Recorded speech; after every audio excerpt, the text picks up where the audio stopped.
Being the big fight that just happened between Canelo Alvarez and Miguel Cotto. Alvarez winning by unanimous decision live from Las Vegas at the Mandalay Bay Event Center. And, this fight really didn't have this big, huge, gigantic buzz until literally a couple hours before the fight. I don't know if it was because of the Rousey home hangover or, the last 3 months, we had Mayweather Berto in September, and then we had Golovkin and Lemieux in the middle of October. And now, it's actually, no, it's been about 6 weeks. So, 5 weeks. So, but 3 months in a row of boxing pay-per-views. And I don't know if that maybe combined with the Rousey home aftermath or just the Rousey home aftermath in general, really no buzz was really felt until I felt early in the day today, maybe even a couple hours before the fight. But a good win for Canelo Alvarez, won by lopsided decision. And let me read the score. So give me 1 second. I don't know why I put there's my notebook. I don't know why I put it away. And don't forget to leave questions. There's a question tab right here on the side. Make sure you guys do leave questions. If you guys have any questions for me, or on social media at S. Mielhausen MMA, or find me on Facebook. Just search Steve Mielhausen. Let me see what the score is. I had it written down here. It was sorry about that. 119, 109, 118, 110, and then 117, 111. I hit it 116, 112 for Canelo. I seen some people actually had the fight for Cotto, and I seen some people hit it a closer decision for Alvarez. I saw a lot of 115, 113s. Talking to a couple of people who were there in Vegas who were letting me know what they had to score for the fight was. And it just seemed like going into this fight, Canelo was the favorite, but a lot of people thought, based off the performances against Sergio Martinez and Daniel Geale, that Cotto can continue the streak he's on at middleweight, and he can get through Canelo, who's 25 years old. Would he, would the flat-footed Canelo be able to get past the footwork in the lateral movement and that powerful left hook to the body of Miguel Cotto? And it seemed like early, Cotto was able to get there. The round was close. He only threw 8. They each only connected on 8 punches, but Cotto was more active. So you're thinking, okay, he's showing more activity. He's throwing more punches. I think this is a sign of things to come. Alvarez really wasn't moving. And then you get near the end of the second round. I thought maybe with about a minute, about a minute 15 left in the round. It just seemed that then Canelo started getting in that groove, started landing the power shots. He was starting to pop that jab, and I thought that was so huge. If he was going to win this fight, he was going to have to move around a little bit, more than he did in the Mayweather fight. He was going to have to pop that jab more and be active early. And that was the one thing that I thought he let Floyd get out to such a big lead. He couldn't recover, and just seemed like, he didn't even belong in there with the pound-for-pound king. And would he make that adjustment? He made that adjustment, and that was quite surprising. And don't forget to leave your questions right there on the side. Leave them on the comments below. Leave them on Facebook. Leave them on Twitter. Thank you guys. All good audience already, so thank you guys so much for watching. And you look at it, pop that jab. Could he counteract it like he couldn't do it in Mayweather fight? Could he get started? And he got started right after the end of the second. He got started, and I was really impressed by that, because then he got into that groove. And I thought he won rounds 3, 4, 5, 6, and 7, and he won them pretty handily. It started to show that power. The power was getting to be too much for Cotto. The shots at Alvarez had more effect than anything Cotto was throwing. And Cotto was throwing some combinations. But it seemed like Cotto was more content of throwing a couple jabs, get out, use the lateral movement, get reset, throw some more jabs, and throw shots to the body. It really seemed to affect Alvarez, because all Canelo's like, okay, you keep throwing, I'm going to stand there. And that was basically the premise of the whole fight. And this is Steven Mielhausen from SportingNews.com recapping Canelo Alvarez against Miguel Cotto. Alvarez winning by unanimous decision to become the WBC and the ring. I just say the WBC in the ring middleweight championship of the world. that ring belt's pretty badass. Even after all, that ring magazine belt, that ring belt has stayed the same all this time, and I love the look of it. But back to the fighting, it just seemed like Cotto had no answer. It just seemed like, and you look at the both of them in the ring, Cotto looked every bit of 153 and a half. Maybe he gained a couple pounds. Maybe he came in 158, maybe being on the high end. Canelo looked like a very heavy middleweight or right on that lower tier of super middleweight. It was like a man among a man and a boy, and the man was only 25 and the boy was 35 years old. But just that power, the jab, the beautiful left hook. And one thing I don't like about Canelo that he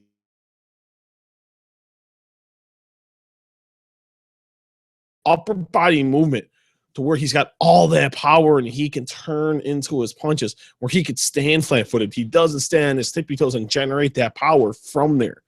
And just the ferocious power, the shots to the body, those body, combinations, the jab set up the body shots, the signature, the patented left hook to the body. And then you get to the 8th round, and it seemed like Cotto started, let's say, I'm in trouble here. What am I going to do? So he went in there and, like the proud Puerto Rican that he is, went and stood in the middle of the pocket and just started throwing. What else did he have to lose by that point? But give Alvarez credit, though. He withstood that barrage. I had Cotto winning the 8th round, but it was just that barrage by Cotto. And he got in and gave Alvarez credit. He came back. He landed some powerful shots of his own. If you look here,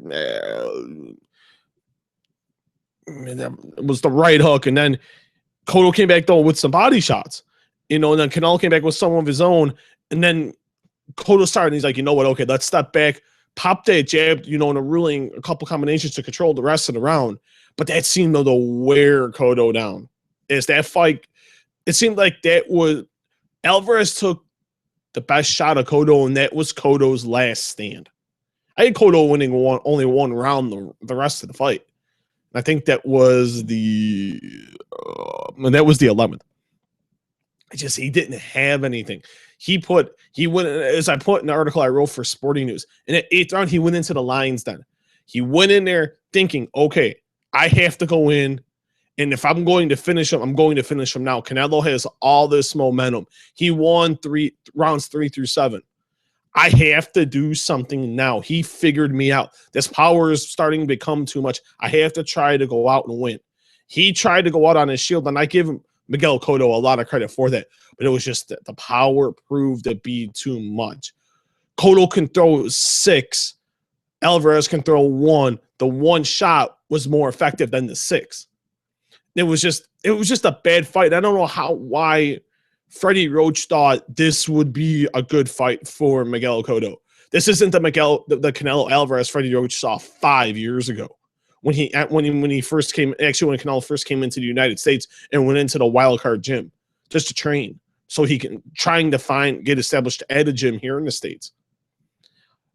If you're not going to learn something in 5 years, if you're not going to improve your game, then it's time to go. Maybe you should think about another profession, or you're just going to be that same fighter and you're going to collect a lot of money based on you being the most popular Mexican. Basically, now you are the draw of the sport.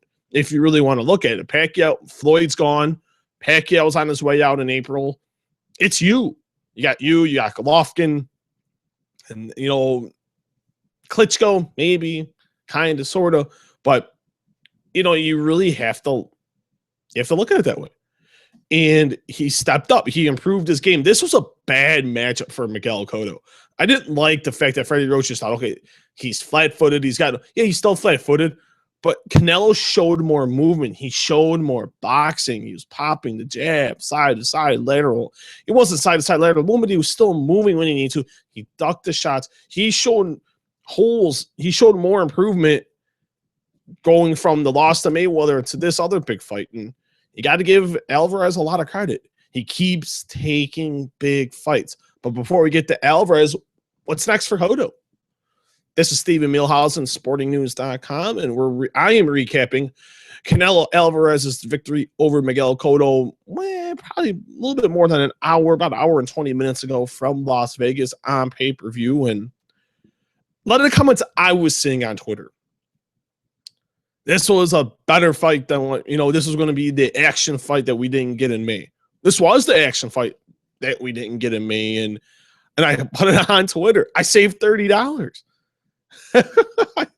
Actually, you know what? I'm going to tell the truth here, ladies and gentlemen. I got the standard definition, and it still looked like HD. I got that Nito Samsung 4K TV, and thank you to my in-laws for that beautiful gift. And no, it looked like it was an HD, perfect quality. My dogs. I don't know what dogs bark at. Kaminsky, I don't know what you're barking at. Kaminsky, what are you doing, buddy? Only my dog barks at 1:15 in the morning. 1:15 Central, 2:15 Eastern, for you loyal people out there listening. But going back to what we were just discussing, and actually now I kind of lost myself there. We were talking about, this is the Mayweather Pacquiao. This was deemed to be the action fight we were going to get. HBO said it right before the fight started that we haven't had a great action pay-per-view main event, a back-and-forth fight since Pacquiao Marquez in 2012. It was as good as that fight, I think. If you really, and I remember, with Marquez winning by knockout, and you knew you were going to get a great fight. This was, they weren't going to take it back. And if you really look at it, both guys really didn't. I paid $60, and I felt like I saved $40 here. And I felt great about saving that $40. They both went at it. They stood toe to toe. And there was moments, Cotto tried to box, and I thought that wasn't the worst path for Cotto to go to. He wasn't going to outslug Alvarez, but he had to be the more technical boxer, but just that power. It was a junior middleweight fighting a guy who's eventually going to stay full-time at middleweight. It may not be right now, but he fought a guy who's one day going to be a middleweight, and you can just see the size discrepancy. And if you look at 25 years old and you look at who he's fought, Mosley, Lara, Trout, Kirkland, Mayweather, Cotto, 25 years old, and this guy's already fought a lot of the best fighters in the world. Lara fights on Wednesday night on ESPN, and you just look and give him a lot of credit. He's gone through a path where a lot of guys would be really not wanting to go down. And you're talking about Cotto's, but Cotto's fought a lot of those guys too, where you don't have to take those fights, but you know what? He took them though. And Canelo took a challenge, and you have to give him credit for that, for what he's already done at 25, 46-1-1, 32 wins by way of knockout. Part of the third biggest fight in the history of boxing, 2.2 million buys on pay-per-view when he fought Mayweather. I think this pay-per-view is going to do really well. I'm going to give my prediction on that before we end this podcast. And you just look at it, good numbers against Kirkland when he fought in May. I think it was the highest HBO had seen in like 10 years. They had like over 2 million viewers. Our numbers at Sporting News when I wrote the article for that was just fantastic. And this had more buzz than that. I feel like that's going to generate better. But go back to Cotto. What's left for Miguel Cotto before we get into Alvarez and what's left for him? And Cotto said he wants to fight one more time. He said that before the fight. I do have an issue with him not speaking to Max Kellerman in the ring and then after the ring. And then when he tried to go to the back and interview him, and I think Cotto's a surly guy. I reached out to them to get an interview with them. I never even got a response. It was kind of like I was mocked. At least Golden Boy sent me a response. And I thought that was being a bad sport. People are like, but what they did at the end was really cool. They stood in the middle of the ring. They put each other's gloves on their shoulders. And, that was cool. That was I felt like that was a passing of the torch type of moment. I really do. But come on. You guys spoke for a minute. You guys said, Canelo was the better fighter. Blah, blah, blah, blah, blah. Could have gave a spiel. Could have gave a shtick. get out, walk out. Okay, cool. But you didn't even do that, and I thought that just shows the surly side. I thought there was more. Well, we seen that Ronda Rousey last week. We see this tonight, and man, just the sportsmanship is pretty awful. It really is pretty awful, and a little bit. We're pretty disappointed in Miguel Cotto in that essence. And what's next for Cotto, though?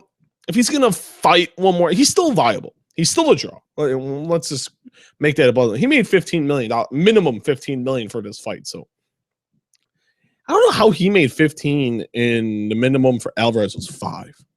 Man, I don't know who's that. I wouldn't have thought that with Canelo being deemed the biggest star in the sport. Yeah, I think Oscar De La Hoya did him a bad deal there. But what's next now? You look at it for Cotto, you can go really any route. Take a fight at 54. Really, maybe fight for an alphabet belt, win a belt. Right off into the sunset. He said he's going to fight one more time. He got the one last big gigantic payday. Because a win here would have set him up for. Come on, we all know Floyd Mayweather is coming back. Let's just be realistic. It is going to happen. So, what's next though for Cotto? Probably a no-name fight. Right off into the sunset, win an alphabet belt, and call it a bon voyage career. Four world titles in 4 different weight classes. The pride of Puerto Rico, the best fighter from Puerto Rico in the last quarter century. And, if you really want to look at it, who's better than him in the last 25 years? His record speaks for itself. And what's next for Canelo? I hinted Golovkin. Now, if you asked me that question in the beginning of the week, I wouldn't have thought that. It seemed like Canelo was dismissive of it. It was like, all right, I don't know, maybe 55, maybe 57. But then he goes after the fight and says, I want the fight. This is Stephen Mielhausen, sportingnews.com. Leave questions, leave comments. I will answer as many of them as I possibly can. So make sure you guys do leave your questions. But Cotto, Golovkin, Canelo was ready to fight him in the ring. I thought, and that's good to see. Canelo's one of those guys that will fight absolutely anybody, anywhere, anytime. It looks like Golovkin will fight in February or March. I think he's gonna fight Toronto Johnson. I think in February, if they play this right, and I think Golden Boy will here. I think they each take an interim fight. I would say Canelo, because I think Floyd's coming back. I think they both take a tune-up fight. They're going to fight in 2016. It's just a matter if it will be in May or it will be in September. The fight will happen. And I think it'll be happening at 57. I think that'd be a good way for both guys. Golovkin doesn't lose much. I don't think Canelo loses much either. And Canelo wants to fight. Golovkin wants to fight. These are two guys that, they fight for the fans. They don't fight for the reasons Cotto was fighting. And it's no offense to Cotto. And they don't fight for the reasons Mayweather fought. They fight in, they want to fight the best. The money will be there. But to fight the top guys, you got to make the money. Golovkin will sell the fight. And that's not going to be the problem. You got the biggest draw in the sport against a guy who's on the rise and is one of the most talked about all fighters in all of combat sports. Golovkin, Canelo makes a lot of sense. Will the fight happen, though? That is the $1 million question. I think it happens. I'm more confident now than I was like 3 days ago. You could see how emotional Canelo was just about the win. He was crying. And he's just that type of guy. I think they each take a fight. And I think they fight in the later part of next year. I'd say within a year, that fight will happen. I think Golovkin fights Toronto Johnson. I think Canelo makes a middleweight title defense. And then I think we get a fight sometime in 2016 with Canelo Alvarez and Gennady Golovkin. It's trending really well from what I've been able to gather here on Twitter. I'm gonna refresh it really quickly here. It had three, at least for Canelo Alvarez, he had 358,000 tweets as of right now. And let's see what's going on Facebook here. I really hadn't. Let's see here. Not really trending on Facebook. That's quite shocking. That really is. That really is. But no, I thought an overall, though, a great performance by Canelo Alvarez. Him and Golovkin, I think, will make the most sense next. I think they take an interim fight. The fight happens in 2016. In terms of buys, De La Hoya was on record of saying $1.5 million. I don't think that's happening. I've been conservative. I'm going anywhere from 500,000 to 750, just because. Do you see the Rousey effect from the Holly Holm, Ronda Rousey effect? And props to Holly Holm. She's all over the place. She's Laker games, interviews with Larry King, extra with Mario Lopez. She's Dan Patrick's show, with Colin Cowherd, hanging out with Floyd Mayweather, Jamie Foxx, and who was the other guy? Jay-Z and all those guys. And then she's at the fight tonight, and give her a lot of credit.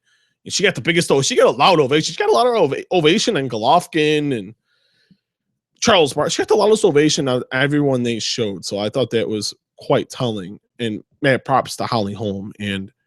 But I'd say between 500 and 750. It may help, it may hurt. It just, with the buzz, I think the pay-per-view market's so fickle. It's really hard to get a gauge. Because look, if you look at it, last week you had UFC 193 with Holm and Rousey. Then you had Canelo and Cotto. And then tomorrow you got the WWE pay-per-view. Well, actually today, because we're in Sunday already.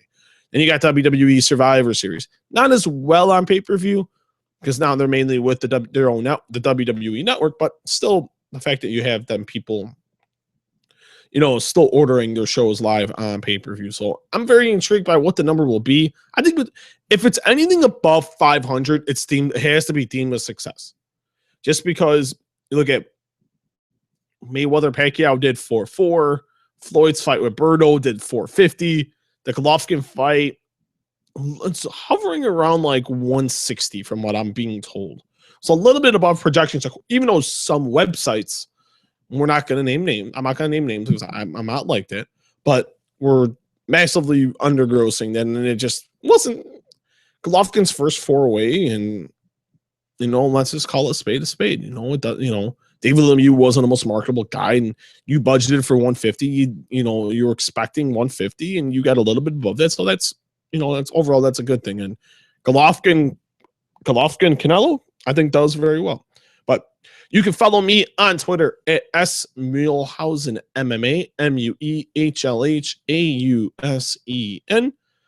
You can also find my stuff at sportingnews.com. You will see everything and anything I write on sportingnews.com, whether it is about the world of boxing or the world of mixed martial arts. More boxing coming up. I got an article this week on top fights to watch for in MMA coming up for the rest of the year. And then next weekend, more work. Another big boxing card. Vladimir Klitschko, Tyson Fury for the Unified Heavyweight Championship of the world. I'm looking for the WBO, the WBA, the IBF, and the Ring Magazine. And the IBO Heavyweight Championships of the world can be squaring off against Tyson Fury from Dusseldorf, Germany. I'm looking forward to that fight. The best heavyweight title fight that we will see in a long time. And I'll do a podcast on that later on in the week. You can find me on Twitter, @Muehlhausen MMA. You can find me on Facebook. Just search Steve Muehlhausen. I already told you how to spell it. If you can't watch the video, subscribe on SoundCloud, iTunes, and Stitcher. Just search the Fight Game Podcast. Search that, find it, and you will get your fill of Canelo Alvarez and Miguel Cotto recap. Tons of other podcasts up. Chael Sonnen, Alberto Del Rio. I can keep going and on and on and on. But definitely take a listen. A lot of great stuff. This is Steven Muehlhausen, and I will see you next time at the fights.